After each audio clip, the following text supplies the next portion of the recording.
आज की इस क्लास में सभी भक्तों का स्वागत है। अभी हम कीर्तन से स्टार्ट करेंगे। जय राधा माधव कुंज बिहारी, जय राधा माधव कुंज बिहारी, जय गोपीजन वल्लभ गिरिवरधारी, जय गोपीजन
गौर प्रेमानंदे हरि हरि बोल। हरे कृष्णा। आज की इस क्लास में सभी भक्तों का स्वागत है। अभी मंगलाचरण से स्टार्ट करेंगे। ॐ अज्ञानतिमिरन्दस्य ज्ञानाञ्जनशलाकया चक्षुरुन्मिलितं येन तस्मै श्रीगुरुवे नमः। श्रीचैतन्यमनोभीष्टं स्थापितं येन भूतले स्वयं रूप कदा मह्यं ददाति स्वपदान्तिकम्। वन्देऽहं श्रीगुरो श्रीयुतपदकमलं श्रीगुरुं वैष्णवांश्च श्रीरूपं साग्रजातं सहगण रघुनाथान्वितं तं सजीवं साद्वैतं सावधूतं परिजनसहितं कृष्णचैतन्यदेवं श्रीराधाकृष्णपादान् सहगण ललिता श्रीविशाखान्वितांश्च। नमो विष्णुपदाय कृष्णपृष्ठाय भूतले श्रीमते भक्तिवेदान्त स्वामिनिधि नामिने। नमस्ते सरस्वतीदेवे गौरवाणी प्रचारिणे निर्विशेष शून्यवादी पाश्चात्यदेशधारिणे। वाञ्छाकल्पतरुभ्यश्च कृपासिन्धुभ्येव च पतितानां पावनेभ्यो वैष्णवेभ्यो नमो नमः। जय श्री कृष्ण चैतन्य प्रभु नित्यानंद श्री अद्वैत गदाधर श्रीवासादि गौर भक्तवृंद। हरे कृष्ण कृष्ण कृष्ण हरे हरे, हरे राम राम राम हरे हरे। ओम नमो भगवते वासुदेवाय। ओम नमो भगवते वासुदेवाय। ओम नमो भगवते वासुदेवाय।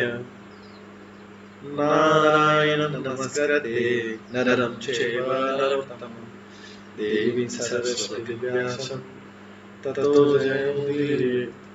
नमस्ते प्रायेषु भद्रेषु नित्यं भागवत सेवया भगवते उत्तम श्लोके भक्तिर्भवति नैष्ठिकी। कृष्णाय वासुदेवाय देवकी नंदनाय च नंद गोपकुमाराय गोविन्दाय नमो नमः। सर्ववेदान्तसारं श्रीभागवतं इष्यते तत्प्रसादात्तस्य नान्यत्र शाश्वती क्वचित्। आराध्यो भगवान् ब्रजेश अन्यस्तथामृतावम् रम्या काचिदुपासना व्रजगुरुवरेण्या कल्पिता। श्रीमद्भागवतं प्रमाणम् अमलं प्रेमकुमारतमः श्रीचैतन्यमहाप्रभुमतमिदं तत्रादरो न मूकं करोति वाचालं पङ्गुलङ्घ्यते गिरिं यत्कृपातमं वन्दे परमानन्दमाधवम्। हरे कृष्ण।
हरे कृष्णा।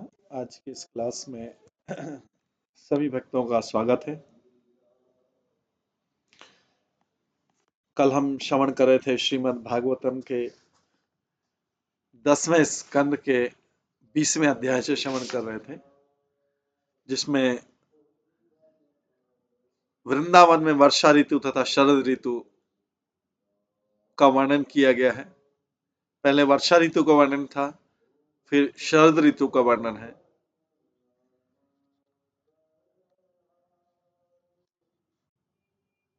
तो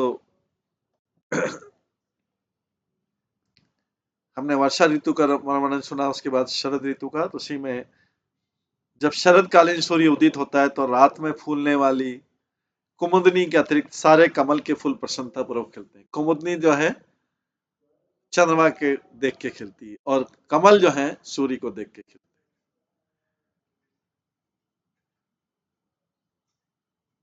जिस तरह की सशक्त शासक की उपस्थिति में चोरों के अतिरिक्त सारे लोग निर्भय हो जाते हैं। जो स्ट्रांग रूलर रहता है उससे कौन डरता है? केवल चोर डरते हैं, और डरना भी चाहिए सशक्त शासक की उपस्थिति में। तो चोर के अतिरिक्त सारे लोग जो है निर्भय रहते हैं। तो सारे लोगों को निर्भय रखना ही जरूरी है, डर रहित रहे। कुछ चोर हैं जो उनको वो राजा से कांपना चाहिए। वास्तव में भागवत में बार बार आता है कि जो क्रिमिनल है, अपराधी है, चोर है, उसको कांपना चाहिए। राजा का शासन ऐसा होना चाहिए। अभी जो निर्दोष लोग हैं वो कांपते हैं, और चोर या जो अपराधी हैं वो खुले घूमते हैं। ये कलयुग का लक्षण है। तो सारे फूल जो है कमल के फूल प्रसन्नता पूर्वक खिल गए, और इस तरह सभी नगरों तथा ग्रामों में लोगों ने नई फसल के नवान्न का स्वागत किया। नवान्न का मतलब है नया अन्न का स्वागत किया। तो प्रभुपाद बताते हैं कि शरद ऋतु के खेत पके अन्न से पूर्ण हो जाते हैं, इसलिए दीपावली के टाइम अग्नि को ऑफर किया जाता है नई फसल, जैसे ज्वार, बाजरा और ये सब जो भी फसल उस समय की होती है 6 महीने की। उस समय लोग फसलों को देखकर प्रमोदित हो जाते हैं, हरी भरी, और अनेक उत्सव मनाते हैं। एक उत्सव अभी अप्रैल के आसपास होता है, एक फसल जो 2 साल में 2 फसलें होती, और एक जो उत्सव दीपावली के टाइम होता है। नवान्न मतलब नया अन्न। सर्वप्रथम विभिन्न मंदिरों के अर्च विग्रहों को भेंट चढ़ाया जाता है। आज भी अगर ये किया जाए, अगर ये सारे लोग करें, श्रद्धा पूर्वक करें, भगवान के प्रति करें, इसकी बजाय लोग नया अन्न और उसको देख के शराब की पार्टियां करते हैं, स्पेशली उन स्थानों में, उन राज्यों में जहां पर ये अन्न ज्यादा होता है, शराब की पार्टियां करते हैं कि इस बार की फसल पूरी बिक गई, अच्छे रेट पे बिकी, इसलिए पार्टी। लेकिन नवान्न पहले तो सर्वप्रथम विभिन्न मंदिरों के अर्च विग्रह को भेंट चढ़ाया जाता था। अर्च विग्रह को, और सभी को बुलाकर इन नवान्नों से बनाई गई खीर खिलाई जाती थी, चाहे कोई सा भी अन्न हो, दूध के साथ बना के उसकी खीर खिलाई जाती। दूध हम केवल जानते हैं कि खाली राइस से ही बनती है, लेकिन दूसरे अन्न से भी खीर तो बन सकती है। तो सभी लोगों को बुलाकर नवानों से बनाई गई खीर खिलाई जाती है, और पूजा की विधियां और धार्मिक उत्सव। तो प्रभुपाद बोलते हैं विशेष क्या बंगाल में भी जो दुर्गा पूजा उत्सव होता है वो शरदकालीन में होता है, स्टार्ट उससे हुआ था। ऐसी दूसरी जगह जो उत्सव होते हैं,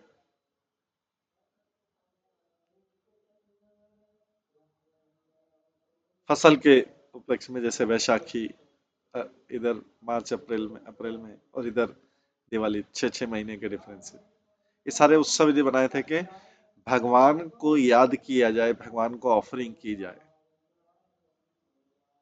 इसकी जगह भगवान की ऑफरिंग तो भूल के अपने लिए शराब और ये मांस ये सब ऑफर कर रहे हैं, पार्टी करते हैं कि फसल हो गई इस बार अच्छी हो गई, कोई नुकसान नहीं हो, चलो पार्टी करते।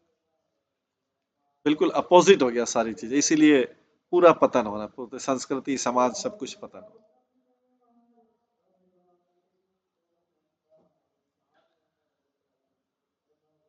ये सब शरद काल के वर्षा ऋतु और शरद काल का वृंदावन में वर्णन आता है।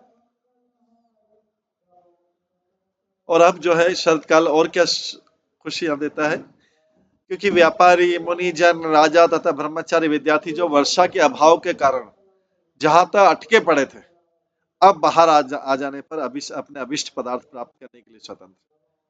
अब वर्षा के कारण लोग ट्रैवल करना बंद करते हैं, इसलिए चातुर्मास में संत मुनिजन भी ट्रैवल नहीं करते। तब बाहर आने और अभिष्ट पदार्थ प्राप्त करने के लिए स्वतंत्र है। जिस तरह इसी जीवन में सिद्धि प्राप्त व्यक्ति उपयुक्त समय आने पर भौतिक शरीर त्याग कर अपने अपने स्वरूप प्राप्त कर ले।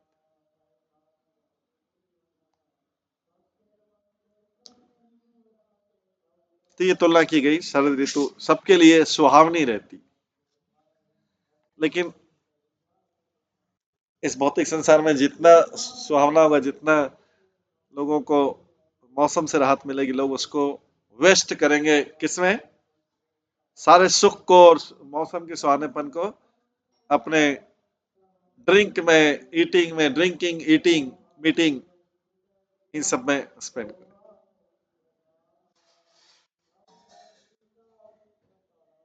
इसलिए क्या है, भगवान ने कलयुग में अकाल, सूखा, बाढ़ ये सब ज्यादा होते रहेंगे धीरे धीरे, क्योंकि ये नहीं होंगे तो लोग क्या करेंगे?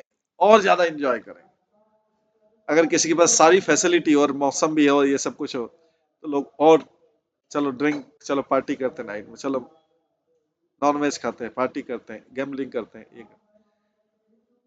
ज्यादा धन हो और ज्यादा मौसम फेवरेबल। गर्मी है तो बहुत ज्यादा गर्मी है तो लोग बाहर ही नहीं निकलते, तो इसलिए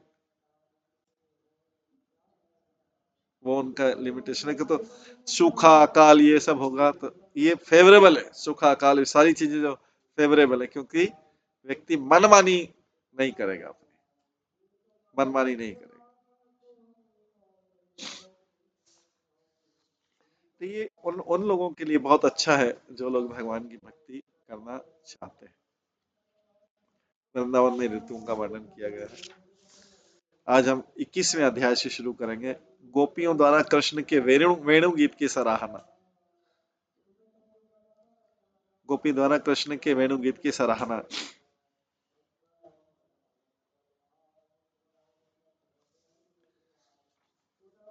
तो सुखदेव गोस्वामी कहते हैं इस कि गोपियां कृष्ण के वेणु गीत की किस तरह सराहना करती।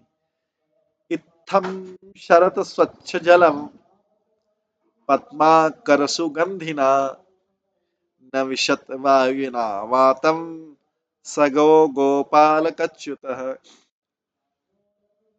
श्री सुखदेव गोस्वामी का इस तरह वृंदावन का जंगल स्वच्छ शारदीय जलाशयों से पूरित।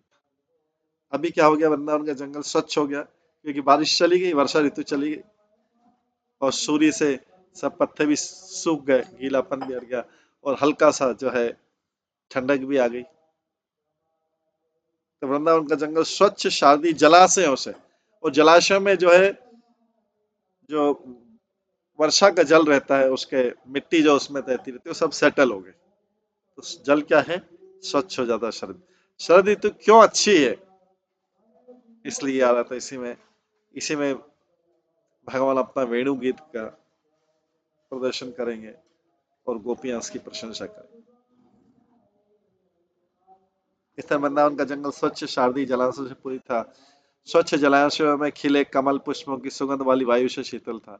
अपने गौवों तथा ग्वाल सखियों समेत अच्युत भगवान ने उस समय जंगल में प्रवेश किया। ये भगवान की विशेष लीला।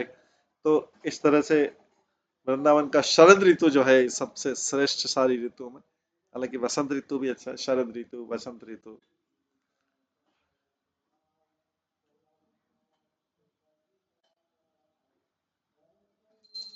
वृंदावन का जंगल स्वच्छ शारदीय जलाशयों से पूरी था और स्वच्छ जलाशयों में खिले कमल पुष्पों की सुगंध वाली वायु से शीतल था।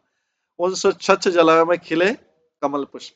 सूर्य भी क्लियर आता है उस समय, सूर्य की तीव्रता बहुत ज्यादा रहता है क्योंकि आकाश एकदम साफ रहता है। बाकी टाइम हो सकता है बादल है, लेकिन उस समय आकाश एकदम स्वच्छ रहता है, इसलिए सूर्य की तीव्रता बहुत ज्यादा रहती है।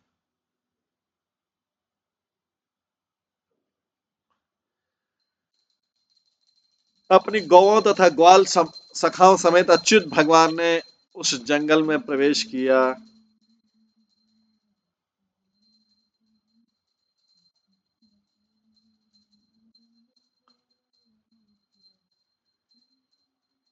कुसुमित राज सुष्मि भृंग द्विज कुलघुष्ट सरसरित महीध्रम मधुपति अवगा चार्यंगा सह पशुपाल बल चकुजा वेणु। वृंदावन के सरोवर, नदियां तथा पर्वत पुष्पित वृक्षों पर मंडराते हैं। वृंदावन के सरोवर, नदियां तथा पर्वत जो है पुष्पित वृक्षों पर मंडराते उन्मत्त भौरों तथा पक्षियों के समूह से गुंजरित हो रहे थे।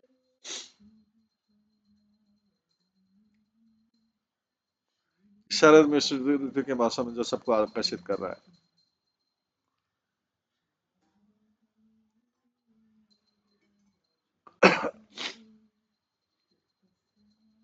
मधुपति मतलब श्री कृष्ण,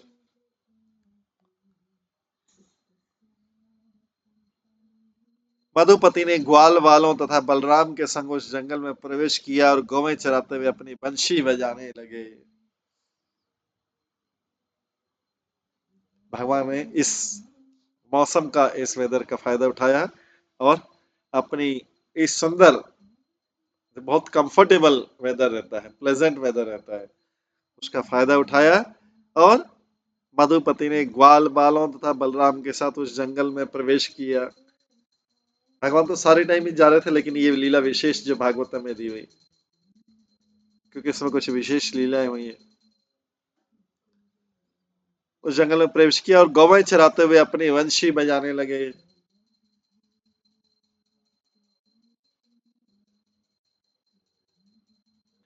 तात्पर्य, चुकुज वेणु शब्द से ध्वनित होता है कि कृष्ण ने बड़ी कुशलता पूर्वक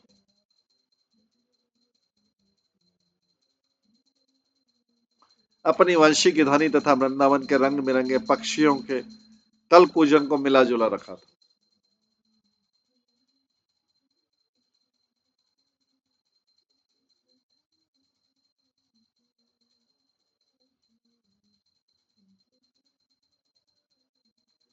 चुकुज वेणु शब्द सूचित करता है कि कृष्ण ने बड़ी ही कुशलता पूर्वक अपनी वंशी की ध्वनि तथा वृंदावन के रंग बिरंगे पक्षियों के कल कूजन को मिला रखा था। भगवान कैसी बांसुरी बजा रहे थे?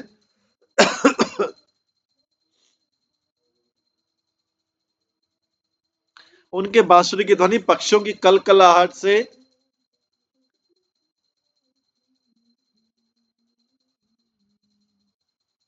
मैच कर रही थी। या ऐसा भी बोल सकते हैं कि कृष्ण ने जब बांसुरी बजाना शुरू किया तो पक्षियों ने अपनी कलकलाहट,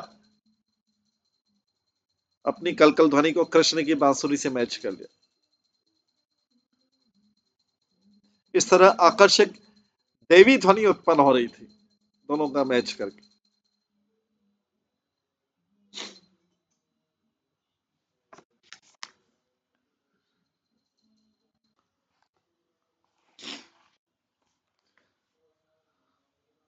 तद ब्रज स्त्रिय आश्रित्य वेणु गीतम स्मरोदयम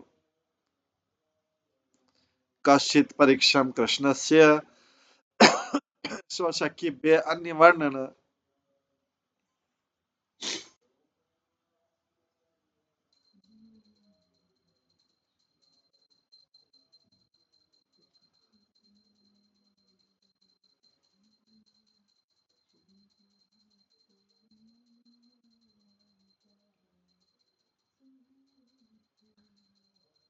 जब ब्रजग्राम की तरुण स्त्रियों ने वंश कृष्ण की वंशी का गीत सुना,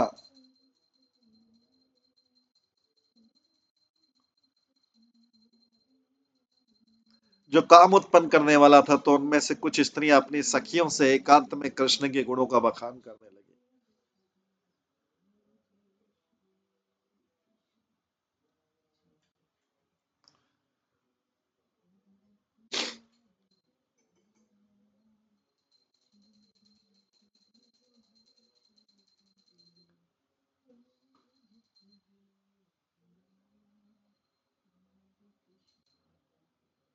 जब ब्रजग्राम की तरुण स्त्रियों ने कृष्ण की वंशी की गीत सुना तो जो काम उत्पन्न करने वाला था, तो उनमें से कुछ स्त्रियां अपनी सखियों से एकांत में कृष्ण के गुणों का बखान कर। तो यहाँ पे काम मतलब कृष्ण के से मिलने की लालसा, उनका कृष्ण से मिलने की लालसा, तीव्र लालसा।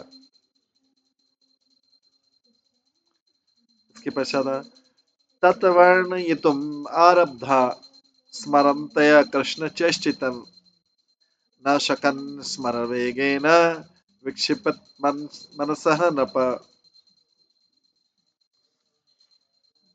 गोपियां कृष्ण के विषय में बातें करने लगी।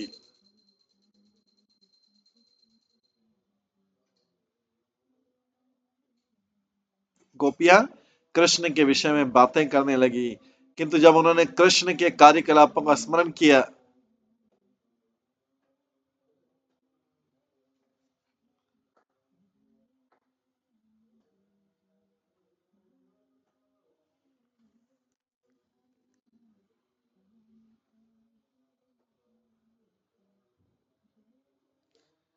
गोपियां कृष्ण के विषय में बातें करने लगी, किंतु जब उन्होंने कृष्ण के कार्यकलाप का स्मरण किया तो हे राजन, काम ने उनके मनों को विचलित कर दिया, जिससे कुछ भी नहीं कह पाई।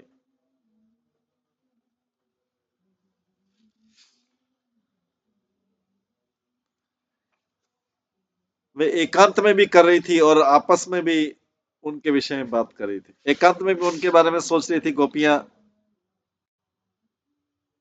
कुछ सखियों से मिलकर गुणों का बखान कर रही थी।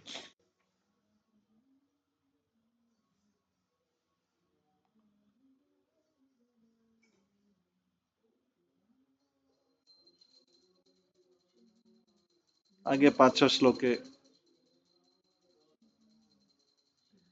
परहा पीडम नटवर वपुकर्णयो कर्णिकारम बिभ्रदास कनक कपिशम वैजंतीम च माला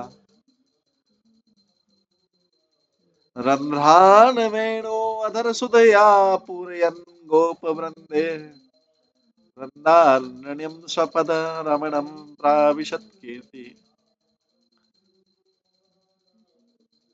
ये बहुत इंपॉर्टेंट श्लोक है, जो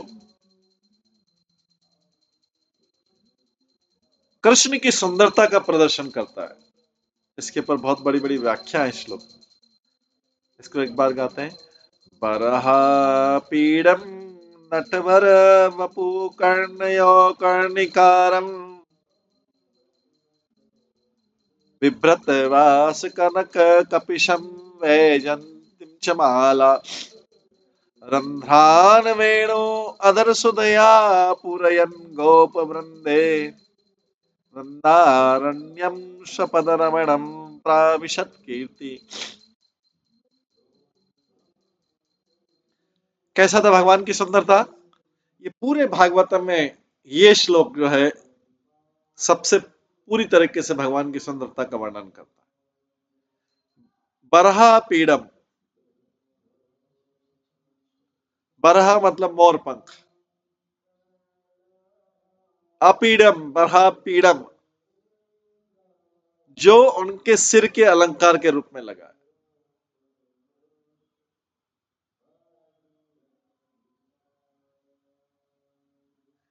बरहा पीडम नटवर, नटवर जो नटवर, वर मतलब होता है श्रेष्ठ, तो नटवर मतलब जो नर्तकों में श्रेष्ठ, नटवर मतलब जो नर्तकों में श्रेष्ठ है।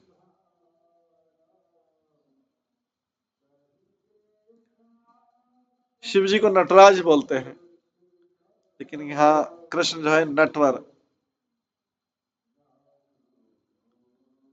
जैसे गोवर्धन को बोला जाता है हरिदास वर्य, हरिदासों में श्रेष्ठ। तो इसी प्रकार से बरह मतलब मोरपंख, आपीडम उनके सिर के अलंकार स्वरूप, नटवर नर्तकों में श्रेष्ठ, कर्णयो कर्णिकारम जिन्होंने कानों में कर्णिकारम कमल जैसा नीला फूल लगा रखा है।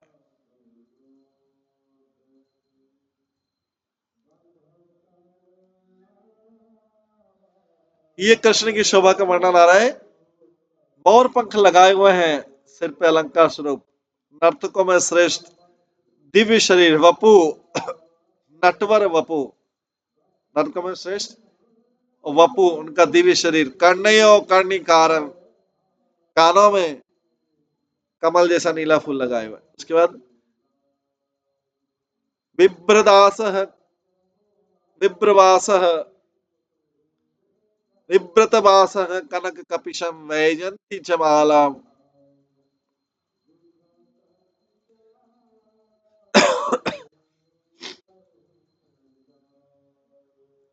विव्रत मतलब जो पहने हुए, वास वस्त्र, कौन से? सोने जैसे वस्त्र पहने हुए। विव्रत वास, कनक कपिशम, पीला पीताम्बर पहनते, तो पीले सोने जैसा वस्त्र पहन रखा है। और वैजंती च माला, वैजंती माला पहन रखी। वैजंती माला के बारे में बोला जाता है कि इसमें 5 प्रकार के फूल होते हैं। भगवान की वैजंती माला जो है 5 प्रकार के फूल होते हैं और ये घुटने तक जाती है। तो भगवान की माला की विशेषता, हर चीज की विशेषता है।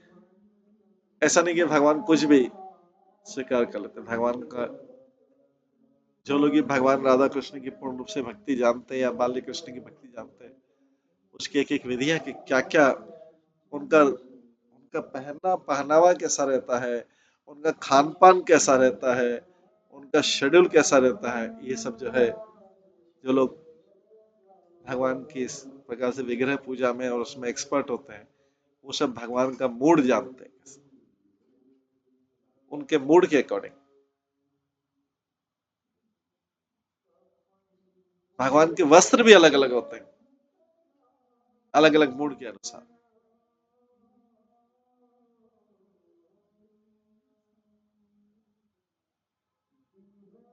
तो जिनका भगवान से अति प्रेम है, वो उसके बारे में पूरी तरह से जानते हैं।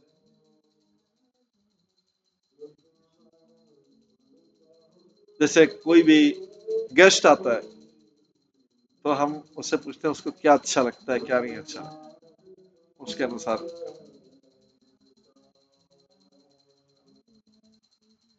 हम बहुत सारे व्यंजन बनाते हैं और उसमें कभी मिर्च मसाला ज्यादा हो जाए, ये हो जाए, तो हम तो लगेंगे हमने तो बहुत अच्छा किया, लेकिन उसको स्वाद नहीं लगेगा। तो भगवान के लिए खाली ऑपुलेंस ही श्रेष्ठ नहीं है, ऑपुलेंस में क्या क्या चीजें उन्हें चाहिए, तो भगवान की वैजंती माला रहती है। इसका लेंथ फिक्स है और इसमें क्वालिटी फिक्स है इसकी।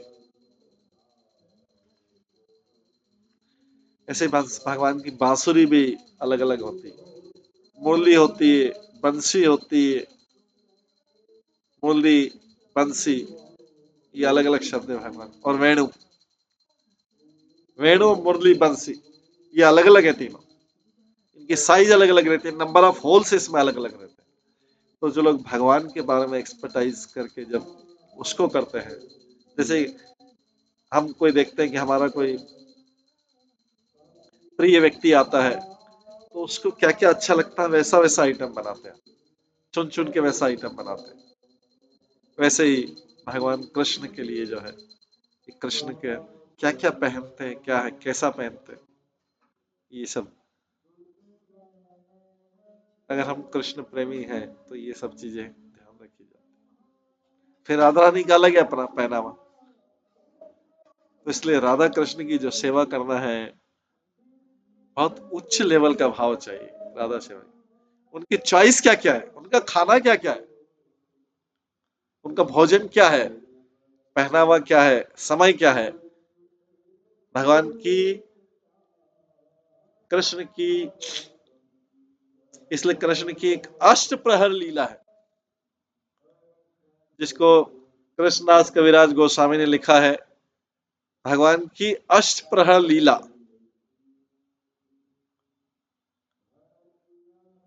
दिन में अष्ट प्रहर रहते हैं, 8 प्रहर रहते हैं।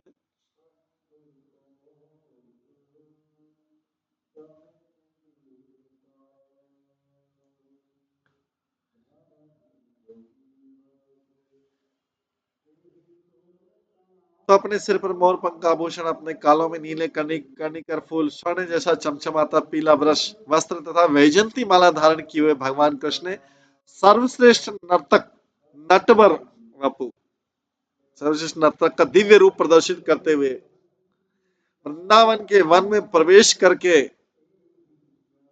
अपने पद चिन्हों से इसे रमणीक बना दिया, मतलब रमण करने योग्य बना दिया, मुग्ध करने योग्य बना दिया। उन्होंने अपने होठों के अमृत से अपनी वंशी के छेदों को भर दिया और ग्वाल बालों ने उनके यश का गान किया।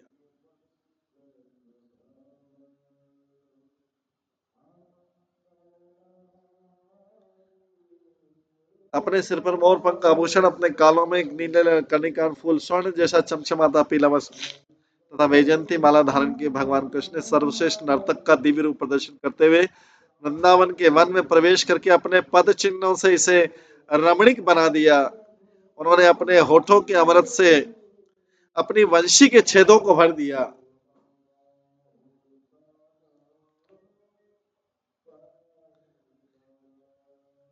और ग्वाल बालों ने उनके यश का गान किया।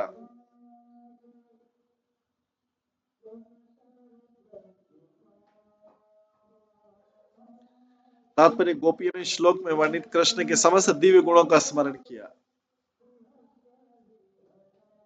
कृष्ण की वस्त्र धारण करने की कला तथा उनके कानों में लगे सुंदर नीले फूलों ने गोपियों की प्रेम माधुरी इच्छाओं को उत्तेजित कर दिया। भगवान की सुंदरता देख के उनमें प्रेम माधुरी जागा।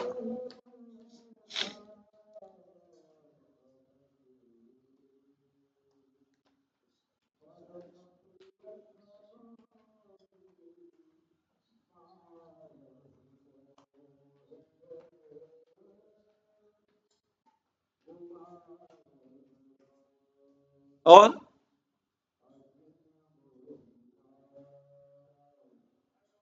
जब कृष्ण ने अपने होठों का अमृत अपनी बांसुरी से में उड़ेल दिया तो वे गोपियां उनके प्रेम में खो गई।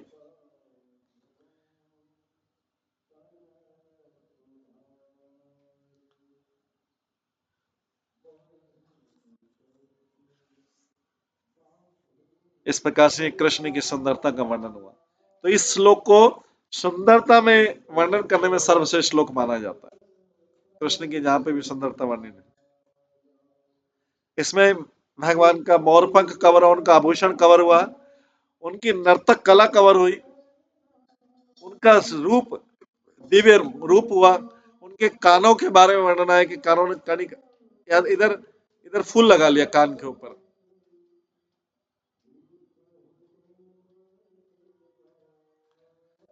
और अपने पद चिन्ह से रमणीक बनाते हुए प्रवेश किया। उन्होंने अपने होठों के अमृत से अपनी वंशी के छेद को भर दिया और ग्वाल बालों ने उनके यश का गान किया।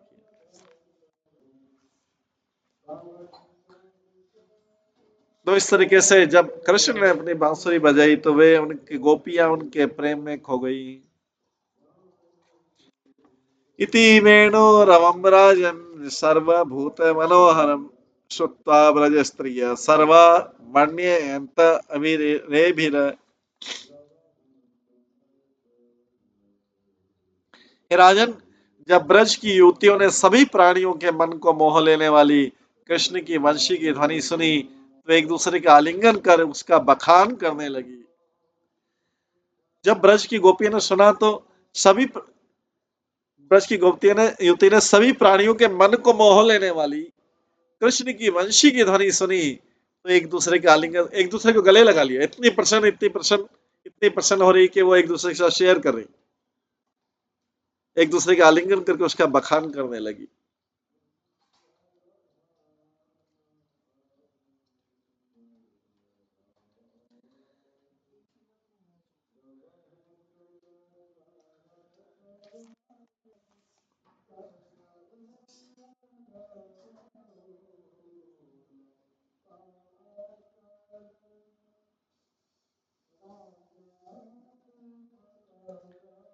इति शब्द इसका सूचक है, कृष्ण का स्मरण करके अवाक हो गई गोपियां, अपनी चेतना वापस पाकर कृष्ण की वंशी की ध्वनि का अत्यंत हर्षपूर्वक बखान करने लगे। उनके उन जब कुछ गोपियां जोर जोर से बोलने लगी तो अन्यों को भी लगा कि उनके हृदयों में भी ऐसा आनंद आह्लादपूर्ण स्नेह का भाव है। अतः सभी गोपियां तरुण कृष्ण के माधुरी प्रेम से अभिभूत होकर एक दूसरे का आलिंगन करने लगी।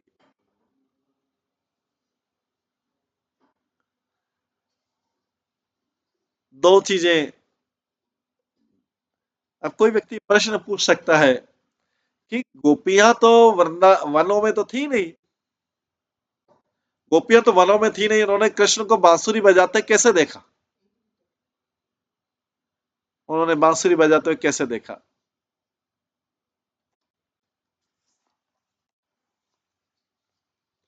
तो गोपियां अपने घरों में बैठ के अपनी दिव्य दृष्टि से वृंदावन में कृष्ण क्या कर रहे हैं इसको पूरा देख पाती थी।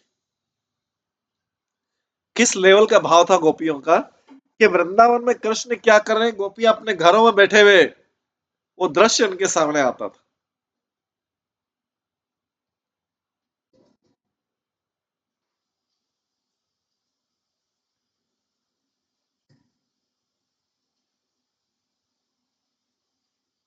तो इसलिए जब कुछ गोपियां जोर जोर से बोलने लगी, मतलब उनकी प्रशंसा करने लगी, कृष्ण के गुण गाने लगी, बंसी की ध्वनि से मोहित होके, और एक दूसरे गले लगाने लगी। अतः सभी गोपियां तरुण कृष्ण के माधुरी प्रेम से अभिभूत होकर एक दूसरे के आलिंगन करने लगी। तो ये बंसी जो कृष्ण जब बांसी बजाते हैं, वेणु बजा रहे हैं, साधारण वेणु नहीं है, इससे दिव्य अमृत निकलता है, इससे दिव्य अमृत निकलता है। ये खाली उसकी ट्यून नहीं, हम लोग इस भौतिक जगत में बांसुरी की ध्वनि सुनते हैं तो उसका ट्यून ट्यून बहुत अच्छा लगता है। यहाँ पे ट्यून की बात नहीं, उससे जो स्वर निकल रहा है वो कृष्ण का स्वर है, कृष्ण का गायन है वो। इस प्रकार से गोपियों की ये स्थिति हो गई थी।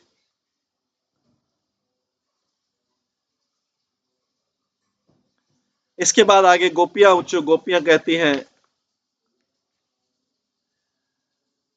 आशाक्तवतां फलमिदं न परं विदामः सख्या पशून् अनुविवेश यतो वयस्से वक्त्रं व्रजैः ये वा निपितम् अनुरक्त कटाक्ष मोक्षम।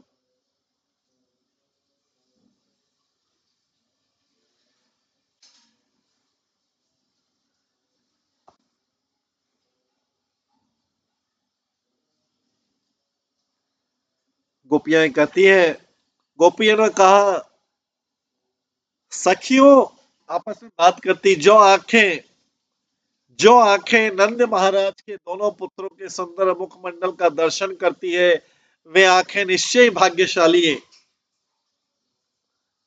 जिन आंखों से भगवान के इतना दर्शन हो रहा है वो आंखें भाग्यशाली है निश्चय ही। जो ही वे दोनों अपने मित्रों से घिरकर तथा गवों को अपने आगे आगे करके जंगल में प्रवेश करते हैं तो वे अपने मुख में अपनी वंशियां धारण करके वृंदावन वासियों पर प्यार भरी चितवन से देखते हैं।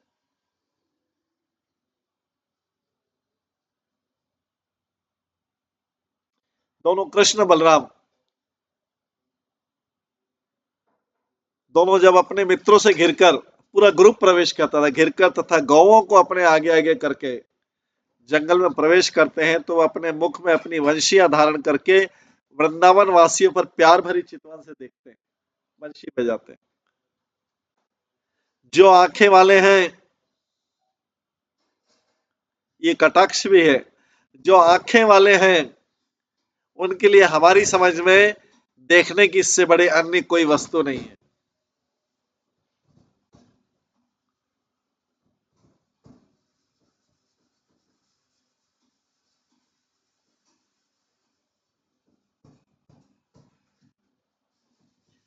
जो आंखें वाले हैं उनके लिए हमारी समझ में देखने की इससे बड़ी अन्य कोई वस्तु नहीं है।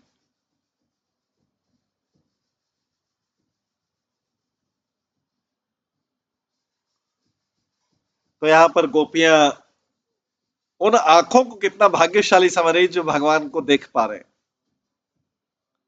जो भगवान के दर्शन कर पा रहे हैं। तात्पर्य में श्री विश्वनाथ चक्रवर्ती ठाकुर ने इसकी टिप्पणी इस प्रकार की, गोपियां कहना चाहती है कि हे सखियों, यदि तुम इस संसार में भी पारिवारिक जीवन के बंधनों में ही जकड़ी रही और तुम्हें देखने को और क्या मिल सकेगा। गोपियां कहना चाह रही, सखियों यदि तुम इस संसार में पारिवारिक जीवन के बंधनों में ही जकड़ी रही तो तुम्हें देखने को और क्या मिलेगा। ब्रह्मा जी ने आंखें दी है तो हम सबसे अद्भुत दर्शनीय वस्तु कृष्ण को देखें। अगर ब्रह्मा जी ने आंखें दी है तो हमें क्या देखना चाहिए, सबसे अद्भुत दर्शनीय वस्तु कृष्ण को देखें। गोपी आपस में बात करें। जो आंखों वाले हैं उनके लिए हमारी समझ में इससे बड़ी अन्य कोई वस्तु देखने की नहीं है। गोपियां आपस में बात कर रही हैं। गोपियों को इस बात का भान था, गोपियों को इस बात का भान था कि उनकी माता या अन्य ज्येष्ठ जन उनकी प्रेमपूर्ण बातें सुनकर अनुमति नहीं देंगे। गोपी को इस बात का भान था कि उनकी माता या अन्य ज्येष्ठ जन उनकी प्रेमपूर्ण बातें सुनकर अनुमति नहीं देंगे। तो भगवान से प्रेम करने में भी बाधा है।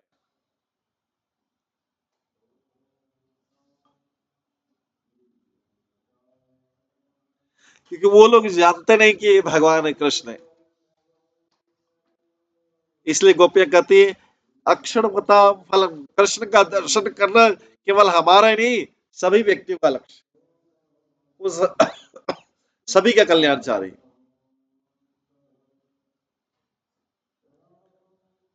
जैसे कोई व्यक्ति को, किसी व्यक्ति को कोई बहुत अच्छा डॉक्टर मिल जाए तो क्या बोलता है सबसे, कि कभी भी कोई इलाज कराना ये इस डॉक्टर से कराना,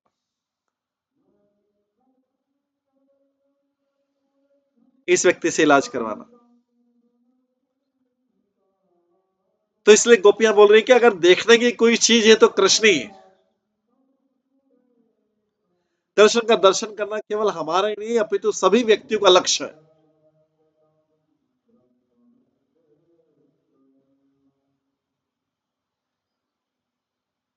दूसरे शब्दों में गोपियों ने इंगित किया कि जब कृष्ण हर एक के लिए प्रेम के परम लक्ष्य है तो फिर आध्यात्मिक हर्ष में वे क्यों उनसे प्रेम नहीं कर सकती।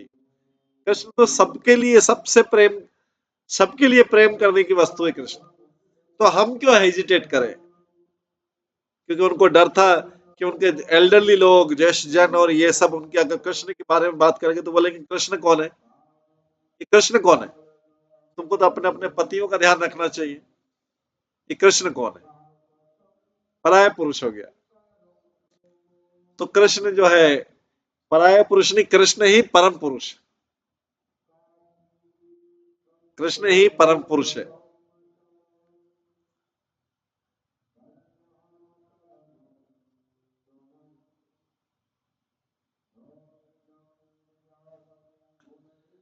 तो ये गोपियां बहुत अच्छी बात बोले, जब कृष्ण हर एक के लिए प्रेम के परम लक्ष्य है तो फिर आध्यात्मिक हर्ष में वे क्यों नहीं प्रेम कर सकते, हम क्यों नहीं प्रेम करें, कृष्ण सबके लिए है। कृष्ण से प्रेम करने में क्या डर।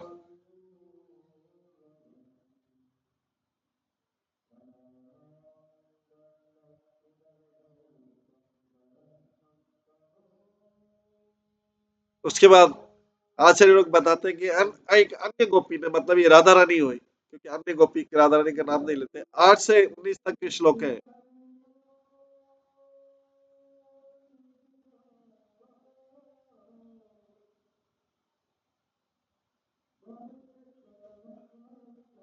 अन्य गोपी ने 8 से 19 तक के अन्य श्लोक कहे।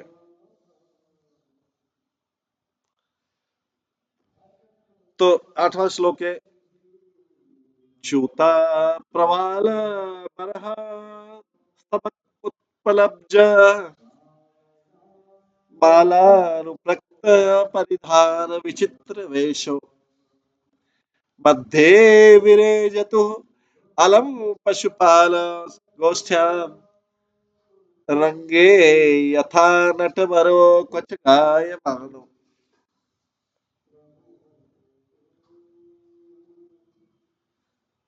इस तरह के आकर्षक परिधानों के ऊपर अपनी मालाएं डाले और मोर पंख कमली आकर्षक परिधानों के ऊपर अपनी मालाएं डाले। च्युत प्रवाल बरह स्तबक। च्युत मतलब होता है आम का वृक्ष, प्रवाल मतलब कोपलों से युक्त, पत्ती कोमल पत्तियों से, बरह मतलब मोर पंख, स्तबक मतलब फूल के गुच्छे। तो इस तरह के आकर्षक परिधानों से अपने ऊपर ऊपर अपनी मालाएं डालें और मोर पंख, कमल कमलनी, आम की कोपलों तथा पुष्प कलियों के गुच्छों से अपने को अलंकृत किए हुए कृष्ण तथा बलराम ग्वाल बालों की टोली में शोभायमान हो रहे थे, एकदम पूरा हीरो लग रहे थे आध्यात्मिक। और ऐसे नृत्य करते करते चल रहे थे, वन में नृत्य करते, बांसुरी बजा रहे नृत्य ऐसे टेढ़े मेढ़े चल रहे थे। वे नाटक मंच पर प्रकट होने वाले श्रेष्ठ नर्तकों की तरह लग रहे थे, डांसिंग करते, कभी कभी गाते भी थे।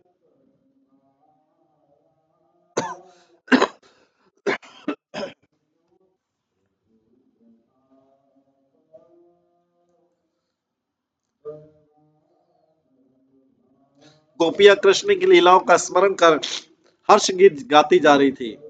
गोपियां उस जंगल में जाना चाहती थी जहां कृष्ण लीला कर रहे थे, और छिपकर वे लताओं के पत्तों के बीच में से उचक उचक कर कृष्ण तथा बलराम के नृत्य तथा सखाओं के साथ उनके गायन को देखना चाहती थी।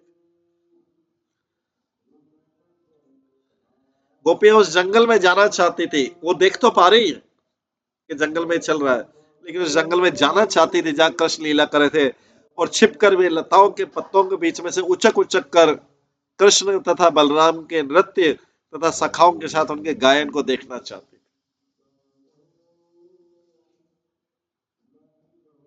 यह उनकी आकांक्षा थी, किंतु अपने माता पिता, एल्डरली लोगों, वृद्ध लोगों, बड़े बूढ़े लोग गांव के, उन उनके कारण, न जा पाने के कारण वे प्रेम के वशीभूत होकर ये गीत गाने लगी।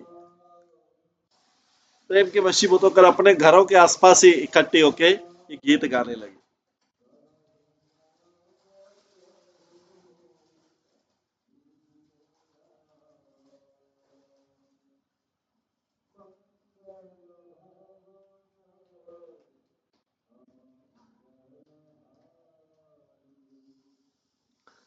गोप्य किमाचरतयं कुशलं स्म वेणु अधर सुधामपि गोपिका नाम भुङ्क्ते स्वयं यत् अवशिष्ट रसं हृदयन्यो हर्षयत् तत् अश्रुमुचतरः यथार्य। सखियां आपस में बात करती हैं, हे गोपियों, कृष्ण के अधरों मतलब नीचे वाले होठ, कृष्ण के अधरों का मुक्त रूप अमृत पान करने और हम गोपियों के हेतु जिनके लिए वास्तव में अमृत है, केवल स्वाद मात्र छोड़ने के लिए इस वंशी ने कौन कौन से शुभ कृत्य किए होंगे। ये वंशी सारा अमृत खा रही, पी रही है, कृष्ण के होठों का अमृत खाली वंशी पी रही है, हमारे लिए तो खाली इसका स्वाद छोड़ दिया। ये तो कृष्ण से मुंह से लगी हुई है और सीधा पूरा पूरा अमृत पी रही है, जो बचा हुआ हमारे पास में आ रहा है। तो इस वंशी ने कौन कौन से शुभ कार्य किए होंगे जो कृष्ण के मुख पे लगी है और सारा अमृत पी रही है। एक वंशी की प्रशंसा कर रही है अभी। इसके बाद गोपियां कहती, वंशी के बाप दादे बांस के वृक्षों ने हर्ष के अश्रु गिराए होंगे। वंशी किससे बनी? बांस से बनी। तो अभी बांस के भाग्य की प्रशंसा कर रही है, बांस के भाग्य की प्रशंसा कर रही कि बांस ने जब ये बंसी बनी होगी तो कितने हर्ष के आंसू गिराए होंगे। आगे यहीं पे भी स्टॉप नहीं करती, बोलती जिस नदी के तट पर ये वृक्ष उत्पन्न हुआ, उस माता रूपी नदी ने कितना हर्ष का अनुभव किया होगा। एक एक चीज को लिंक कर रही है।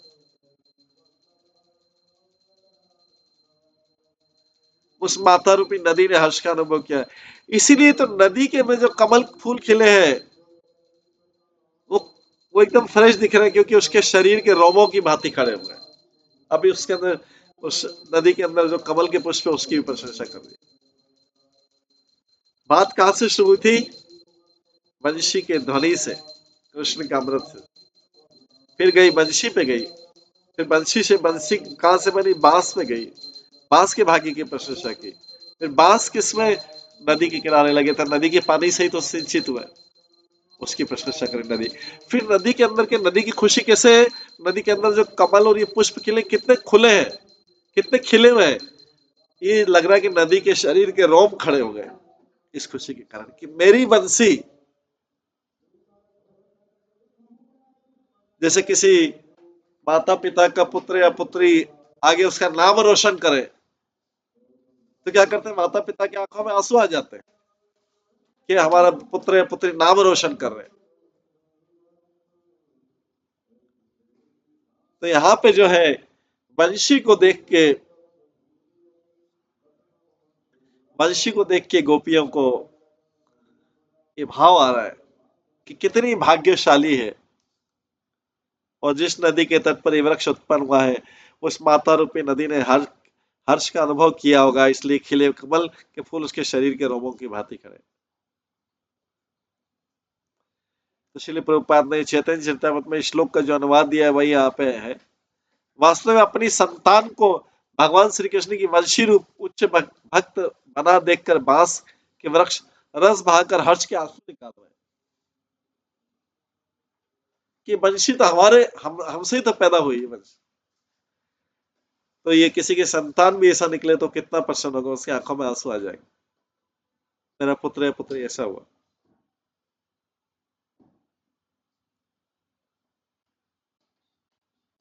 सनातन गोस्वामी ने एक और अर्थ में दिया है, वृक्ष इसलिए चिल्ला रहे थे क्योंकि वो कृष्ण के साथ न खेल पाने के कारण दुखी थे। कोई आक्षेप कर सकता है कि वृंदावन में वृक्षों को किसी ऐसी बात के लिए परिताप नहीं करना चाहिए जिसका मिल पाना असंभव हो। जिस तरह कोई भिक्षुक किसी राजा से मिलने से मना किए जाने पर शोक नहीं करता। ये तो वृक्ष तो बुद्धिमान मनुष्य जैसे हैं जो अपने जीवन का लक्ष्य प्राप्त न कर सकने पर दुख उठाते हैं।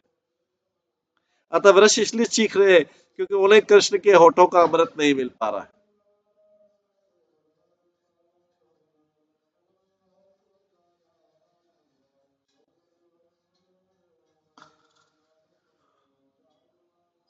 वृक्ष तो बुद्धिमान मनुष्य जिसे अपने जीवन का लक्ष्य न प्राप्त करने पर दुख उठाते हैं, अतः वृक्ष इसलिए चीख रहे हैं क्योंकि उन्होंने कृष्ण के होठों का अमृत नहीं मिल पा रहा है। इस तरह से यहाँ पे इसका वर्णन हो रहा है, वेणु गीत का सराहना हो रही, गोपियां एक एक शब्दों से सराहना कर रही है। इसके बाद भी आगे और सराहना करेगी, वो हम कल की क्लास में सुनेंगे। आज की क्लास में वेणु गीत का इतना ही सराहना करेंगे, इसके आगे का कल की क्लास में करेंगे। सभी भक्तों का बहुत बहुत धन्यवाद। सब भक्तों के लिए एक बार हरे कृष्ण महामंत्र का जप करते हैं। हरे कृष्णा कृष्णा कृष्णा हरे हरे, हरे राम राम राम हरे हरे। श्री श्रीमद् भागवत महापुराण की जय, श्रील प्रभुपाद की जय, सभी भक्त गणों की जय।